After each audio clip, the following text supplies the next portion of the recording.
Hi Mosaic Travellers, Rosie here. No puppy with me today, she's getting far too wriggly and big to sit on my lap.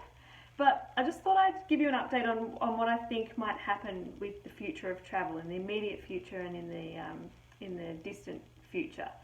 Now of course, none of us know what's going to happen with this pandemic. This is all uncharted territory, but I have been spending the last couple of weeks chatting to suppliers, speaking to travel industry gurus, joining webinars to learn about beautiful Aussie holiday destinations and things. And we've sort of come up with a couple of general ideas of how we think travel is going to change in the future. So I thought I'd give you the inside scoop on what we think so we can get ahead of everyone else. So firstly, the timeline. Now, no one knows really what the timeline is going to be, but what we think is intrastate travel will reopen again in July. So for me, I'm thinking Daylesford and Bright and Lorne and all these beautiful places in our backyard. And then we think come September, interstate travel will open up, and hopefully, fingers crossed, New Zealand. Then international, I really think won't be until next year. Maybe Christmas, but really I'm realistically thinking sort of April, May, June next year. So what will travel look like when we can get back to it? Because I know we're all itching and raring to travel. So first things first, I think health is obviously going to be a huge thing that will weigh on everyone's mind when they travel. And hotels and airlines and tour operators are going to have to adapt to this new normal that we'll find ourselves in. So I think we may see an end to 50-seater coaches, 50 people crammed onto a coach, and to comply with social distancing measures and things. We may see hotels offering sanitation packs and offering contactless check-in and things like that. Temperature checks at hotels and airports, that one's a bit obvious. Perhaps there'll be a limit to the number of people who can enter a museum or a shop at any given time to, again, comply with social distancing measures. Now, I hate to say it, I reckon it's going to be the end of the hotel buffet brekkie. Bummer. So when I start to rebook your beautiful holidays, I'll be keeping all of this in mind and making sure I only book with airlines and hoteliers who are really taking health seriously. So aside from health, I think there's going to be a big sort of overall culture shift when it comes to travel. There'll be a shift away from the big mass resorts and huge big cruise ships, and there'll be a big shift towards supporting local small businesses rather than big companies. We're going to want, after this big time in lockdown, we're going to want a human connection more than ever. So we're going to be seeking out the little local B&B, the little local restaurant, and the local tour guide to show us around.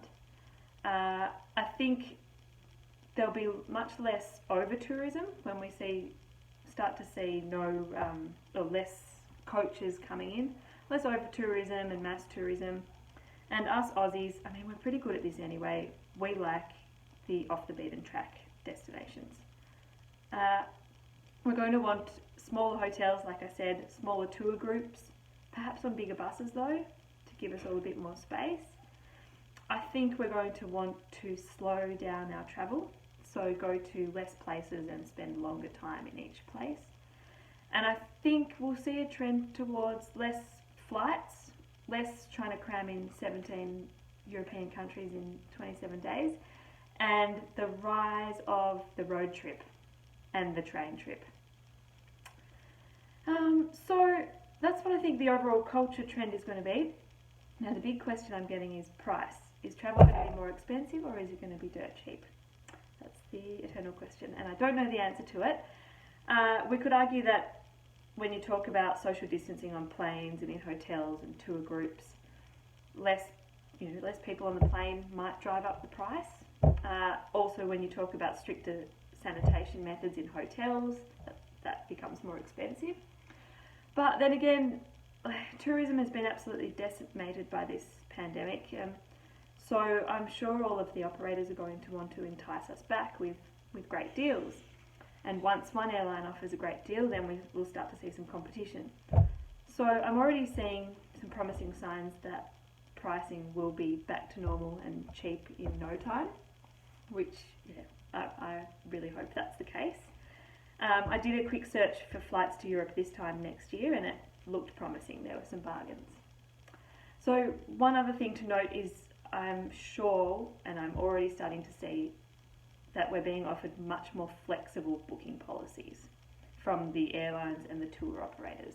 So things like refundable deposits or free date changes once you've booked, or paying the balance only just before you depart rather than 3 months prior. So everyone's trying to encourage us to rebook with confidence. So I think that's got to be a good thing. So once again, I'm here. I'm not going anywhere. I can't imagine doing anything else. So if you're planning a domestic holiday towards the end of the year, or you even want to start thinking about travelling overseas next year, please give me a ring. I'd love to do something different rather than continuing to cancel all these beautiful holidays. The other thing I've been doing is doing a lot of training and learning about some beautiful trips that we can do in Australia in the meantime before international travel opens up. So I'll start to post some ideas to get us all dreaming on my Facebook and Instagram, so feel free to check that out. But give me a call anytime. Thanks. Bye.